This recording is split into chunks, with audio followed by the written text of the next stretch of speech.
దేవుడిని ఎవరైతే నమ్ముతారో, ఎవరైతే మంచిగా బ్రతుకుతారో వాళ్ళకే ఇక్కడ లేని కష్టాలన్నీ ఉంటాయి. దేవుడిని ఎక్కువ పూజించే వాళ్ళకు.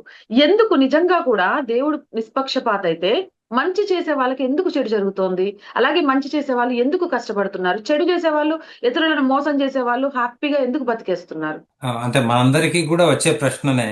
ముఖ్యంగా టీవీ సీరియళ్ళు, సినిమాలను మనం ప్రామాణికంగా తీసుకోకూడదు. ఎందుకంటే ప్రతి నాయకులను నాయకులుగా చూపించి మనల్ని ఒక 50 ఏళ్లుగా తప్పుదారులను నడిపించే సినిమాలు కూడా. దేవుడు అంటే శాస్త్రం ఏం చెప్తోందంటే పుంరూపం వా స్మరేద్దేవి స్త్రీ రూపం వా విచింత్యేత్ అథవా నిష్కళాం జాయేత్. అంటే స్త్రీ రూపంగా కొలిచిన, పురుష రూపంగా కొలిచిన, లేదంటే పరమాత్మ తత్వంగా కొలిచిన దేవుడు అంటే మనం చేసిన కర్మ ఫల ప్రదాత.